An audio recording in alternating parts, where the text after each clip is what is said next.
kills former police officer over financial dispute. The Bar Association and the United Nations Children's Fund, UNICEF, have launched a partnership to expand access to pro bono legal services for children in conflict with the law and other vulnerable children across Nigeria. Representing the Attorney General of the Federation and Minister of Justice, Lateef Fagbemi, SAN, at the high-level stakeholders meeting in Abuja on Monday, the Director, Administration of Criminal Justice and Reform Department in the Federal Ministry of Justice, Mrs. Letitia Ayola Daniels, said access to justice was a fundamental right of every child. She added that children who came into contact with the justice system, whether as victims, witnesses, or alleged offenders, deserve protection and fair treatment. Mrs. Letitia said Nigeria had made significant progress in establishing a legal and policy framework for child justice, citing the Child Rights Act 2003, the Administration of Criminal Justice Act, the state's child rights laws, and diversion initiatives. According to her, justice for children had also been expressly recognized as a distinct thematic area in the national policy on justice, providing a strategic framework for a more inclusive and responsive justice system. Reactions have continued to trail the federal government's directive to polytechnics across the country to begin phasing out non-technical programs that fall outside their statutory mandate. The directive, aimed at repositioning polytechnics as institutions for technical and vocational education and equipping graduates with industry-relevant skills, has generated different perspectives among education and engineering experts. They spoke on the topic phasing out of non-technical courses in polytechnics on the BCOS Current Affairs Breakfast Program, AM 120. Reporter Shokunbi Tobiloba, who monitored the program, has the details, and the report is presented by Adebayo Abdurrafi. The recent federal government's directive to phase out non-technical programs from polytechnics is being viewed by education and engineering experts as an opportunity to refocus the institutions on their original mandate of producing technically skilled manpower. The policy is expected to see polytechnics concentrate more on areas such as engineering, applied sciences, technology, vocational education, and entrepreneurship, while non-technical programs, including some management-related courses, are gradually phased out or transferred to institutions better suited to offer them. But for Professor Adams Onuka, an education measurement and evaluation scholar, the challenges confronting polytechnics cannot be blamed entirely on the institutions. He attributed part of the problem to an environment that has historically placed greater emphasis on academic certificates and white-collar employment than on practical and technical skills. Professor Onuka stressed that polytechnics were established to produce technologists and technicians with practical competencies capable of contributing to national development. He therefore called for a comprehensive approach to the reform, including appropriate government policies, adequate funding, modern equipment, and a conducive environment for effective technical education. For you to train me as a technician or a technologist, and then I'm thrown to the open market, I have to go and look if I have the equipment. Because if you don't have the equipment, what will you work? If you don't have the capital to buy the equipment to set up a workshop, the policy has to be followed through. It's a good policy they are trying to implement, but are they going to follow it through? Because we have a way of circumventing, policies, and then it is not, holistically implemented. That is the problem we have. Every polytechnic student they are attached to CWES. Even engineering student has to go on CWES. But the fact is that in those days they were paid, but now they have to pay because of the population, they have to pay. They are supposed to go to relevant industry and see how the practical thing is done. Also reacting, fellow of the Nigerian Society of Engineers and former chairman of the Ibadan chapter, Dr. Adekunle Olaoye, described polytechnics as critical to the country's technological and infrastructural development. He explained that the institutions were established to provide technical programs tailored to the manpower needs of relevant industries. According to him, while universities focus more on theoretical knowledge, research, and high-level intellectual development, polytechnics are designed to equip graduates with the practical skills needed to apply knowledge in real-world situations. Dr. Olaoye, however, noted that the proliferation of non-technical courses in polytechnics was partly driven by the need to generate internally generated revenue. He cautioned that efforts to reposition the institutions must not undermine the polytechnic system, which he said remains essential to producing the skilled workforce required for industrialization and infrastructure development.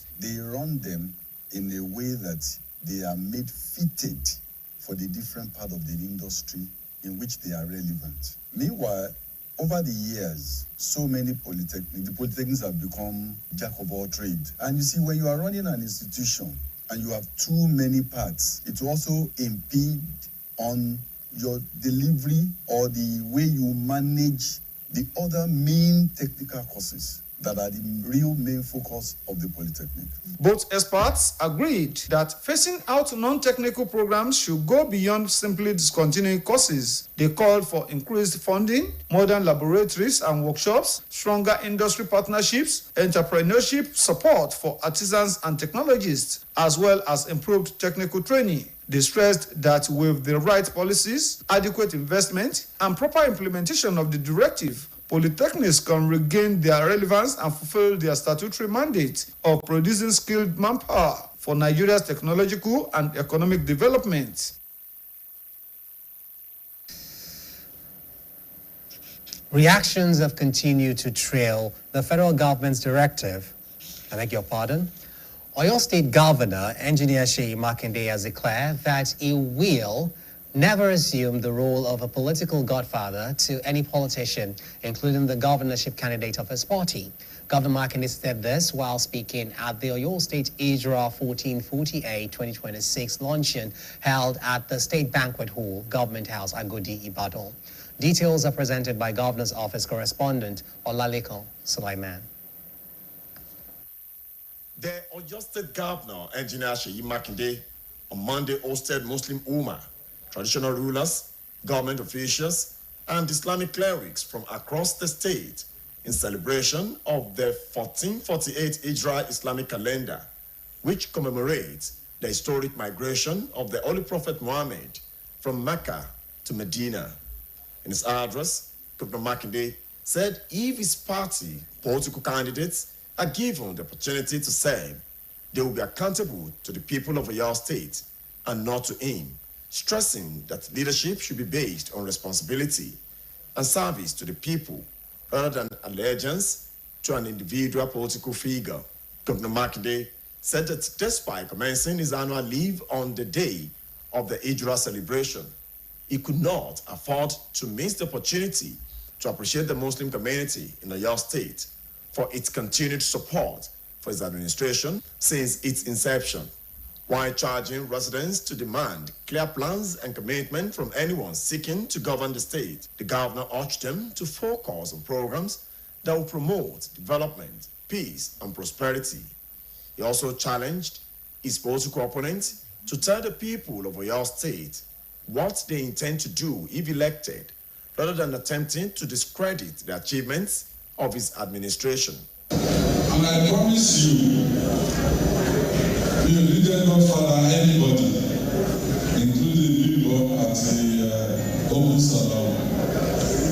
They have one opportunity where they will be responsible to the people of Oyo State. I will forever be grateful for this opportunity that has been given to me to serve the people of Oyo State for 8 years. 8 years is 96 months. Out of the 96 months, that is 87, which is almost 91% of it. In his welcome address, the Allied People's Movement's APM, Oyo State Deputy Governorship candidate, Engineer Muftau Opon Salau, appreciated the Muslim Ummah in the state for their continued support for the present administration The pledge that the APM will sustain and expand developmental initiatives across the state if given the opportunity to serve. The chairman of the occasion, the Balogun of Ogbomoso, Dr. Saka Balogun, expressed optimism that Governor Makinde will continue his good works for the people of the state until the end of his tenure. He also called on residents to support APM candidates in the forthcoming elections.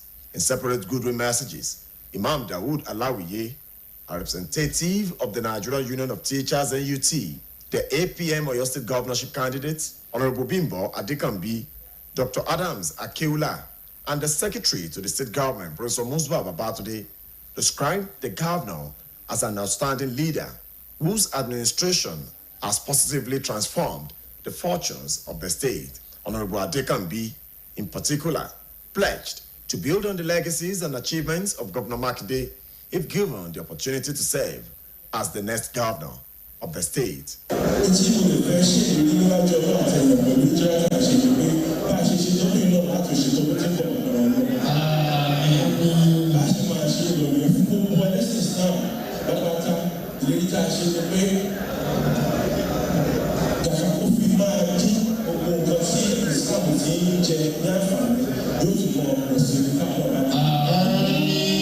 In his short sermon, the chief imam of Dawood Olawore Central Mosque, Iwo Road, Ibadan, also eulogized Governor Makinde, highlighting 6 notable attributes which he said have distinguished the governor's leadership. A major highlight of the event was the presentation of gift items to some outstanding personalities in recognition of their contributions to the development of the state. Governor Makinde also pledged to present a brand new car to the guest lecturer at the occasion. The chairman of the Broadcasting Corporation of Oyo State, BCOS, Chief Dotun Olaitan, was among their dignitaries who graced the event. Olalekan Sulaiman, BCOS News. You're watching news around the world on BCOS television. We pause for a short commercial break. Please stay tuned.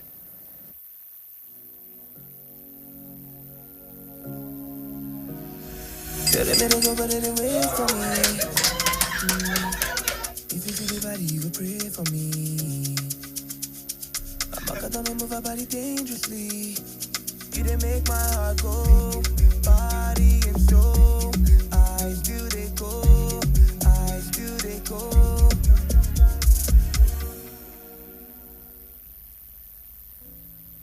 Every morning is a good time to show love in the way that matters. And showing love begins with breakfast, the first gift of the day to you and your loved ones. Not just any breakfast, but one made with peak milk because it contains vitamins, proteins, and calcium to keep you nourished and ready for the day. Breakfast is love. Show it every morning with the nourishing goodness of Peak evaporated milk. Peak. Reach for your peak. Progress no dey happen just like that. It dey come from support when you need am. Mommy, I got the school fees. You too much. Na money point oh. Money point, thank you. Customer, na transfer abi? Confirm. Bro, na transfer. Na money point oga. Oh, na confirm. Progress na peace of mind when you know say payment go land at Sure Banker.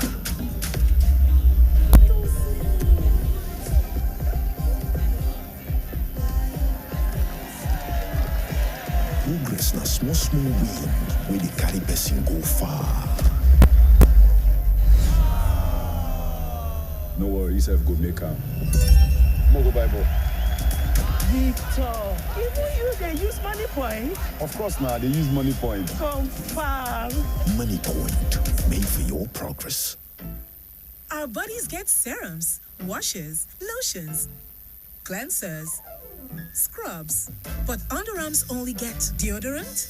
That's why our new breakthrough formula contains pure hyaluron and vitamin C to deeply care for your underarms for a softer and even skin tone in 2 weeks. With 72 hours sweat and odor protection, try the new Nivea Derma Control Natural Tone because your underarms deserve more. Nivea is for skin.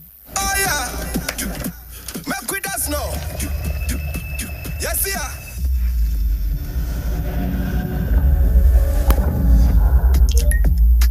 Morning, everyone. Here's to a top day. Here's to living the creamy and delicious life. We go dance until the morning light.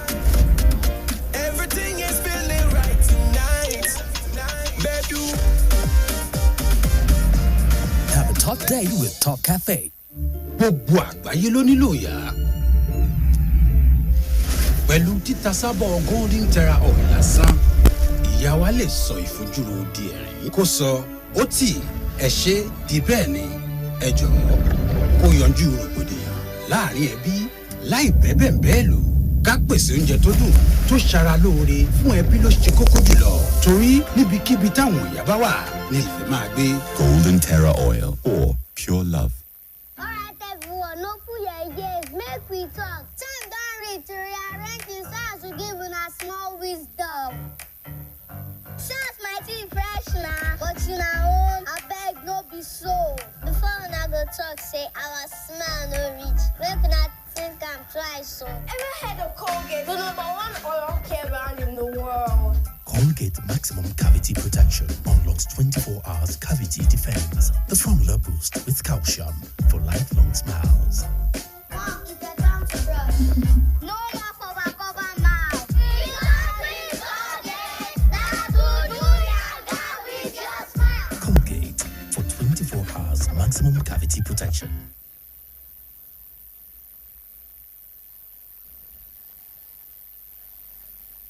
On here. Since your landlord just increased rents, I saved for this one separately on Money Point. You say you save on Money Point? Yes.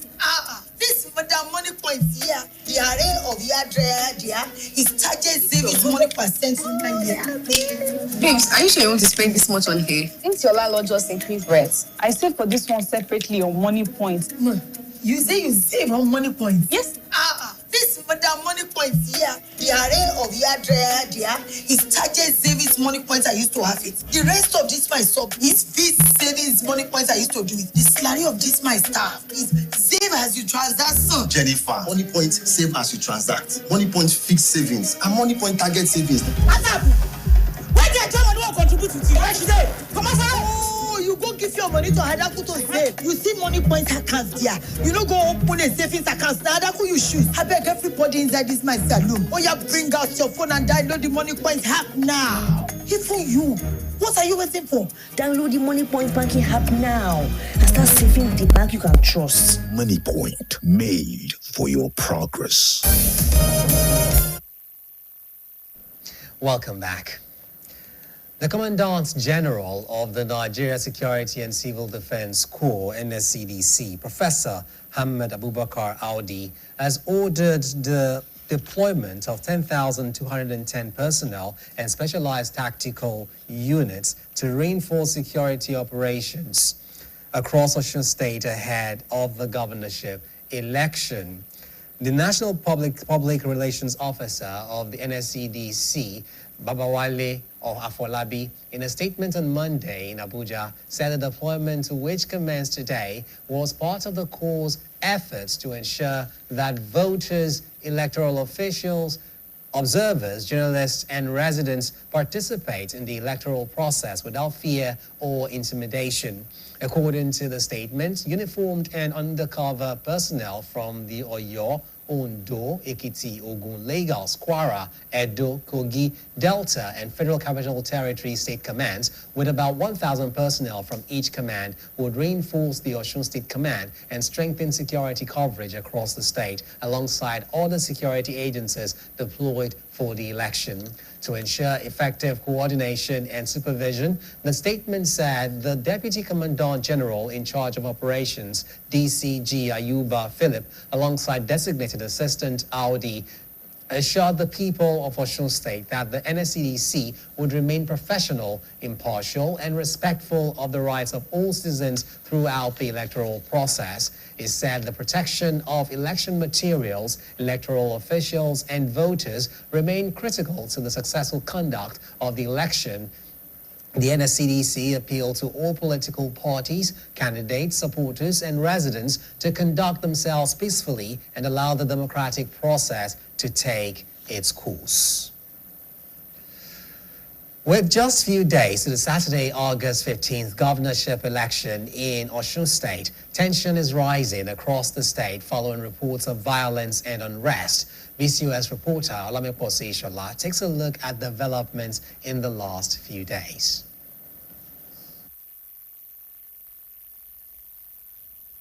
The race to Abere Government House is just days away. The political atmosphere across the 30 local government areas of Osun State is heated, with campaigns and counter-campaigns dominating the space. Political watchers say the contest is mainly among three major parties. Incumbent Governor Senator Ademola Adeleke is flying the flag of the Accord Party. All Progressives Congress has Asiwaju Monerudin Bola Oyebanji Ambo as its candidate, while African Democratic Congress ADC is presenting Dr. Najimuddin Salam. But in the last few days, the build-up has been marred by unpleasant incidents. There have been reports of violence, including the alleged killing of a 12-year-old boy in Osogbo, destruction of government property, and clashes between supporters of different parties. These incidents have heightened tension and caused unrest in parts of the state. The Osun State government, through Senior Special Assistant to Governor Adeleke, Comrade Ebenezer Ige, blamed the opposition for the disturbances. The situation in Osun State is that the Accord, under the able leadership of Governor Ademola Adeleke, is fully on the ground. Election is fast approaching, just few days away. And from the feelers we are getting from the populace in Osun, the electorate are ready to come out and fully participate in the election on Saturday, the 15th of August. However, there are political actors, particularly political actors from the APC extraction, who know from the feelers they are also getting from the people that the Osun electorate are not ready to vote for them. And they are trying everything they can to do two things. One, they are trying to create fear and panic in the minds of the electorate so as to discourage most of them from coming out to vote on the 15th of August. And they are alternatively planning to cause a state of chaos to give a wrong impression that Governor Ademola Adeleke is unable to govern Osun, so that the election can be postponed or there can be a declaration of the state of emergency. According to APC stalwart in Osun, Comrade Kehinde Ayantuji alleged that the agents of Accord Party are trying to cause chaos to disrupt the peace of Osun State ahead of the election. It's regrettable that major attention has been paid to Osun, and what we are discussing about Osun is all about the scale of violence, which to a large extent has even eroded the substance of our election. That is the manifesto of the candidate and the promises of the candidate. But nevertheless, we have been mentioning some names in the last 3 years. We have been shouting as a political party. We have been making noise because we have predicted this. When you have a state government that is encouraging crime and criminality in government house, when you have a state government that is giving open support and endorsement to Togri, this is what is going to happen. So definitely, it's regrettable that Osun election has been characterized by violence. In the last 2 weeks, we have lost at least 4 members of our political party, members of APC. I can confirm that to you in the last 2 weeks. So it's regrettable.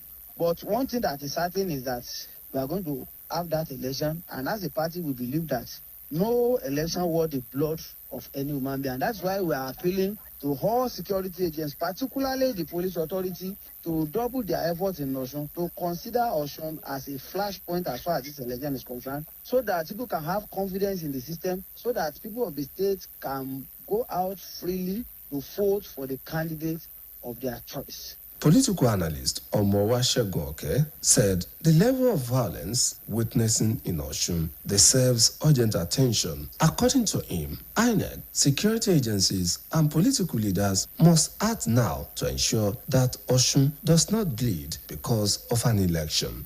Because of election of somebody, we are killing ourselves. It's barbaric. It's uncivilized, uneducative. If I'm to vote somebody and because of him I will be killing my mate, I'll be killing my neighbor, then it's bad. It's a bad precedent for 2027. For many, the hope is that Osun will vote and return to peace without further bloodshed. With the election just days away, all eyes are on Osun. The call is for issue-based campaigns and for voters to come out peacefully and exercise their franchise. Olamiposi Shola, BCOS News. We have another timeout. News around the world. We'll be right back. Please don't go away.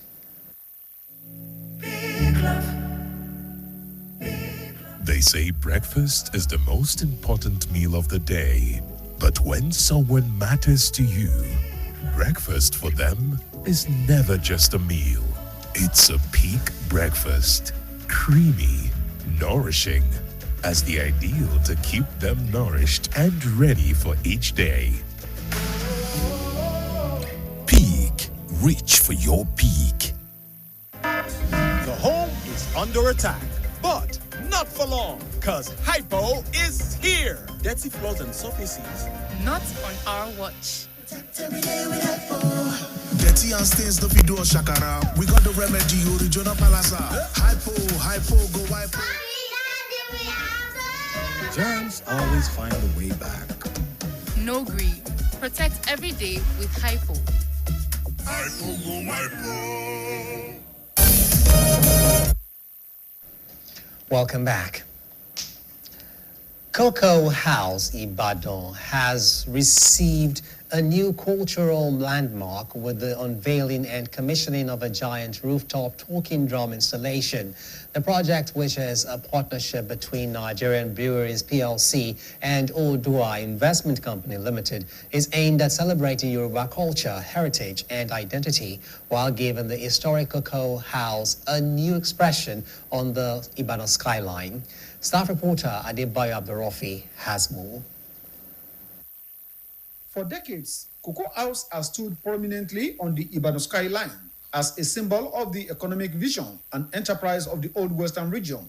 The historic structure has now been crowned with a rooftop talking drum, an installation designed to celebrate culture, unity, heritage, and pride. The project was unveiled and commissioned in the presence of government officials, business leaders, cultural stakeholders, media practitioners, and representatives of the two corporate partners, the Nigerian Breweries PLC and Odua Investment Company Limited. 2, 1, go! For Odua Investment Company, the project represents more than the addition of a sculpture to a historic building. The group managing director, Abdurrahman Yunusa, described Cocoa House as an enduring testament to the vision of the progressive leaders of the Southwest. He said, the talking drum, traditionally used to communicate emotions, convey proverbs, announce royalty, and unite communities, will serve as a reminder that African culture remains alive and relevant. For Nigerian Breweries, the choice of the talking drum was deliberate. The company's marketing director, Sarah Aga, described it as one of the most iconic identities of the Goldberg brand because of its connection with culture, celebration, and togetherness. She said, Cocoa House was chosen after a search for a landmark in the Southwest that could appropriately represent the values associated with the brand. Ms. Aga added that its significance goes beyond the region, describing the installation as a celebration of Nigerian culture and a call for citizens to take pride in their identity. The talking drum is the most iconic identity of the Goldberg brand, apart from its name, because the drum celebrates culture. It celebrates the happiness and the joy of people coming together to celebrate what makes us us. And so when we started to think about how we want to elevate the iconic identity of the biggest beer brand in this country, and we scanned around the southwest part of Nigeria, and we landed here, Cocoa House. The head, Marketing Communications, Nigerian Breweries PLC, Sandra Amakuri, recalled that the idea was conceived during a visit to Cocoa House about a year ago, noting that what began as a vision to further elevate the significance of the landmark and Ibadan's skyline has now become reality. Mrs. Amakure explained that the project also reinforces the values of the Omoluabi culture. which Goldberg has promoted through its activities. The Oyo State government commended Nigerian breweries for its contributions to culture, tourism, and entertainment in the state. The Commissioner for Culture and Tourism, Dr. Wasiu Olatubosun, said the company has supported initiatives including Vibing December and the World Egungun Cultural Festival. He noted that the talking drum installation could also help revive patronage of the old museum at the Cocoa House. This is not the first time they have been supporting culture and tourism in the state. In the area of entertainment, they are the forefront. In the area of employment, they are there. And in the area of hospitality, Nigerian Brewery is also there. The number of tourists that enter Oyo State has increased from 1,280 something to 18,000 plus on daily basis. If not for all these stakeholders who are always there to support Oyo State. For Nigerian Breweries portfolio manager, for mainstream brands, Olaoluwa Babalola, the installation is aimed at bringing the Goldberg brand closer to consumers while reinforcing its connection with Yoruba culture. He said the company hopes the project will stimulate conversations about culture and strengthen the emotional connection between the brand and its consumers. Putting this atop the Cocoa House, an iconic landmark in the southwest of Nigeria, is nothing but just magic.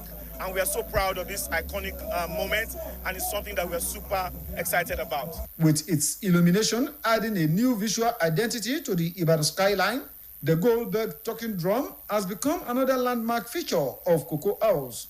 For Odua Investment and Nigerian Breweries, the project demonstrates how historic landmarks can be preserved and reimagined to remain relevant to present and future generations. From a symbol of the economic vision of the old western region to a new beacon of cultural identity, Cocoa House continues to tell the story of heritage, enterprise, and pride. The partners say the Goldberg talking drum is ultimately a call for greater unity, cultural consciousness, and pride in Nigeria's rich heritage.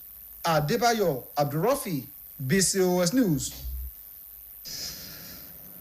You're still watching News Around the World on BCOS television.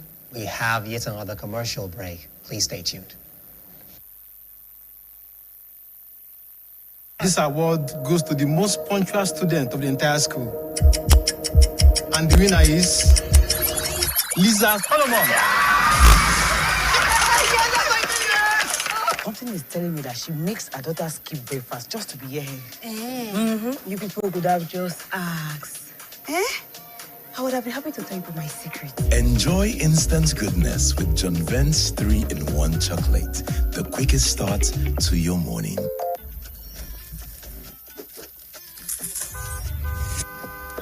Alert! Today's car just pulled in.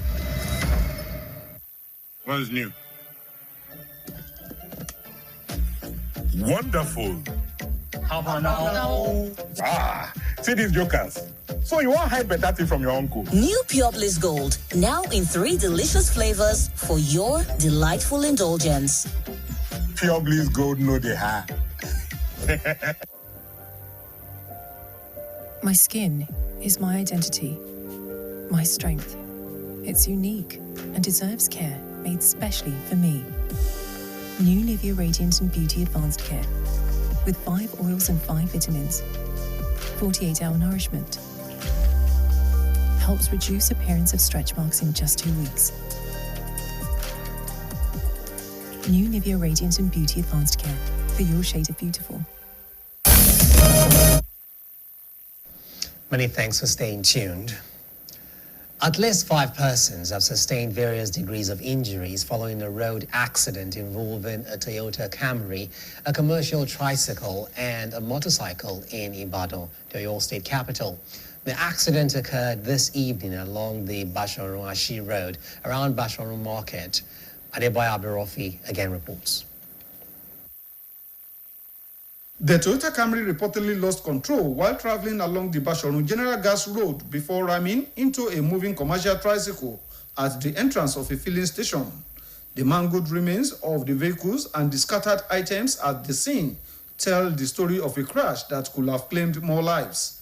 Eyewitnesses and shop owners around the scene told BCOS News that the salon car was traveling at high speed when it crashed into the tricycle. The impact sent the vehicle forward, where it subsequently hit a stationary commercial motorcycle and its rider, pushing both into the roadside drainage. The motorcycle rider was said to have sustained a facial injury, while a female passenger in the tricycle reportedly suffered a broken leg. 3 other persons were also reported to have sustained various degrees of injuries in the crash, although the extent of some of the injuries could not be immediately ascertained. Sympathizers and residents at the scene were reported to have assisted the victims, while the damaged vehicles remained at the scene of the incident.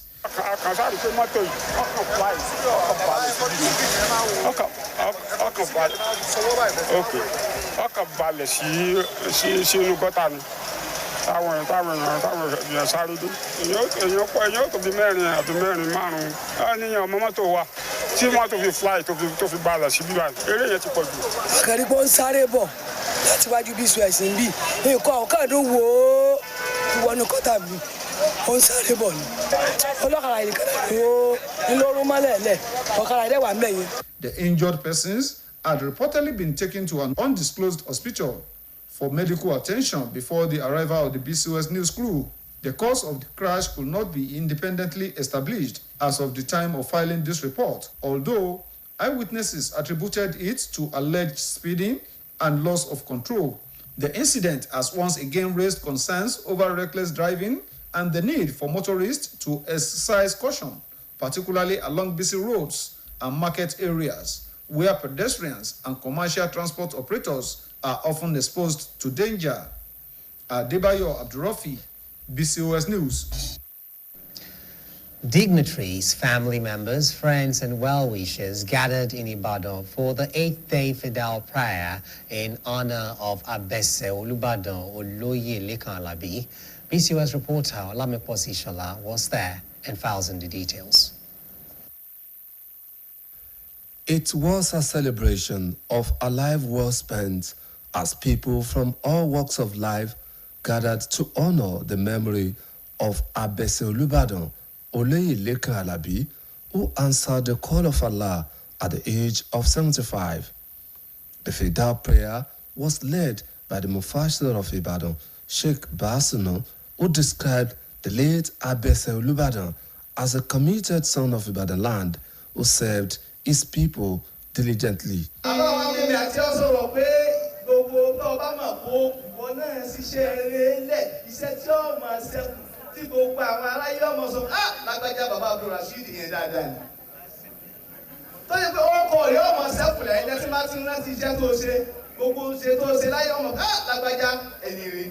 Representing the Oyo State Governor, Engineer Seyi Makinde, his personal assistant, Alhaji Hakeem Azim, said the late Abese Olubadan will be greatly remembered for his contributions to culture, governance, and development of Ibadan land. He represents everything that is positive in the society. He has this unique sartorial opulence. He showcased while alive. And anything that has to do with the culture, anything that has to do with peace building, conflict resolution, and historical perspectives to every event, he has them in abundance. Also at the event were former Oyo State First Lady Ayaba Olayinka Ladoja, Senior Special Assistant to the Governor, Ramata Agberemi Dabo, President Omar Jorosun Club, Mogaji Salaudin, and other political stakeholders and traditional chiefs. Our land has lost a great culture and heritage man. His position cannot be refilled, not because he was my brother, because of the way he carried himself, the way he used to do something about Yoruba. We've lost somebody. To me, he's my royal godfather. He's everything to me. Everything I do, I will always seek for Baba's guidance. Every morning, Baba will send me prayers. I started my non-profit organization here in Oyo State. Baba is the founder. You can know and you can trust Baba that whatever the interview or anything that he wants to do has to come to Oma Jorosu. So we really miss Baba. Representatives of the Olubado of Ibadan land, the Yalode in council, were also in attendance alongside the Minister of Power, Mogaji Joseph Tibe. The gathering was also entertained by prominent juju musician Wole Ojo and son of Akpala music legend Abidin Yusuf Olatunji, who thrilled guests with their performances.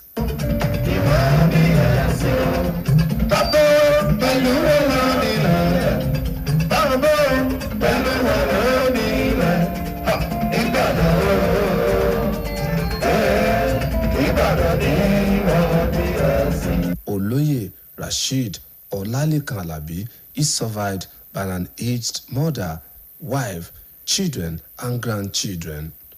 Olamiposi Ishola, BCOS News.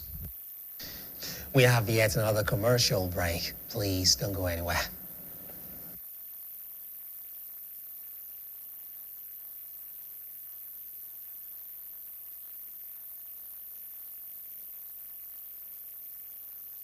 Confidence is important in life's little moments. Strong teeth can help, even if they get her into trouble sometimes.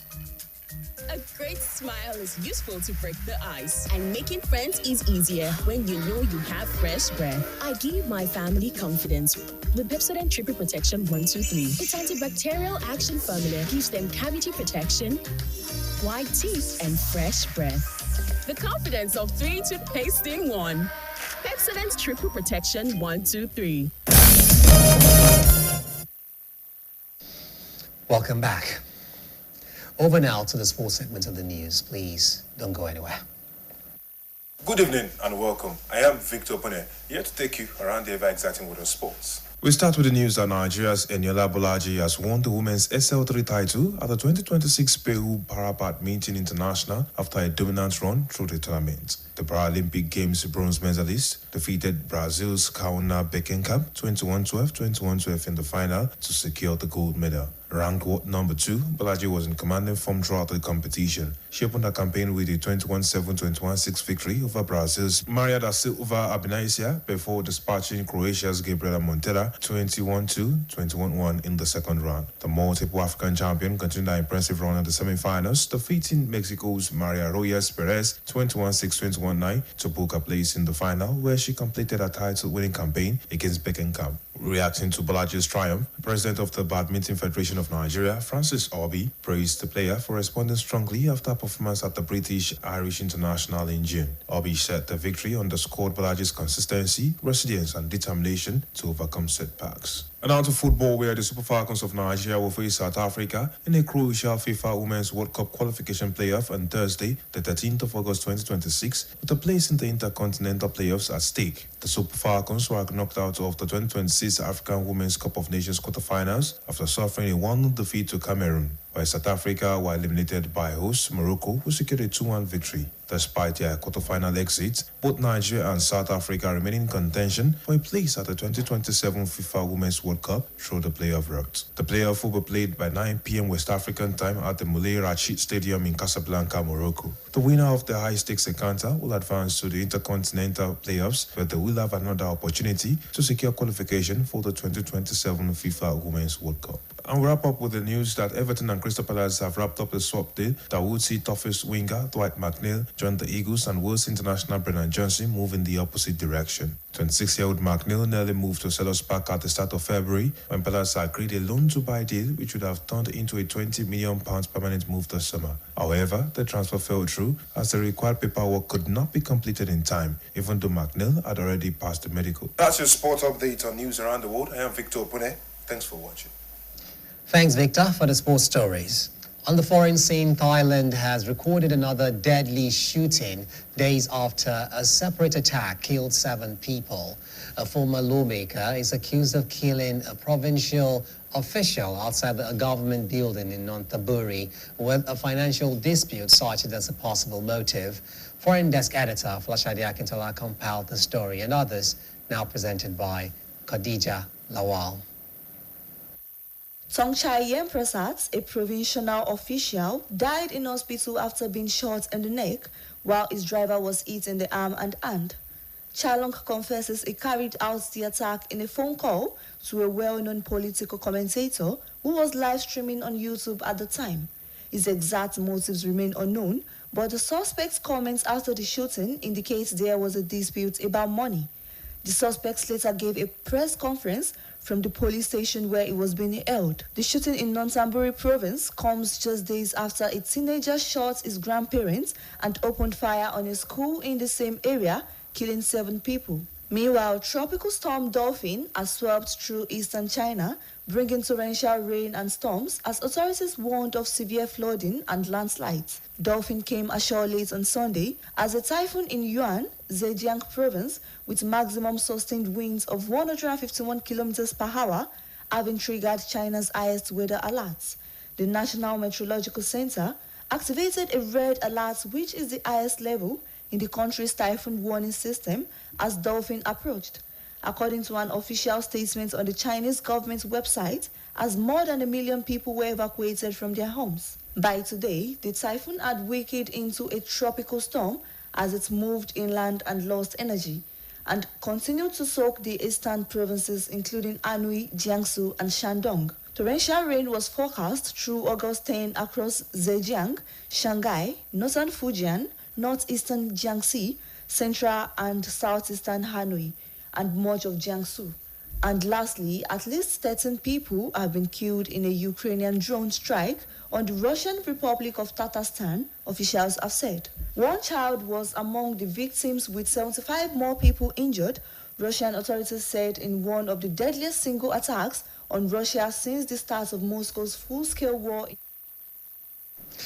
All right, that's much we can take from foreign news. To end news around the world, here again are the main points. The federal government, Nigeria Bar Association, and United Nations Children's Fund have launched a partnership to expand access to pro bono legal services for children in conflict with the law and other vulnerable children across Nigeria. Oyo State Governor Engineer Seyi Makinde has declared that he will never assume the role of a political godfather to any politician, including the governorship candidate of his party. On the foreign scene, Thailand has recorded another deadly shooting days after a separate attack killed 7 people. BCOS TV is now a Niger TV app, and you can watch us from any part of the world. BCOS website is also live. Kindly visit www.bcostv.com. You can also watch us alternatively on GoTV channel 134 and on StarTimes channel 113. Now, before I go, if you see something suspicious, alert the authorities for timely response. Be vigilant. That's news around the world. From me and the team here, many thanks for watching. Enjoy the rest of your evening.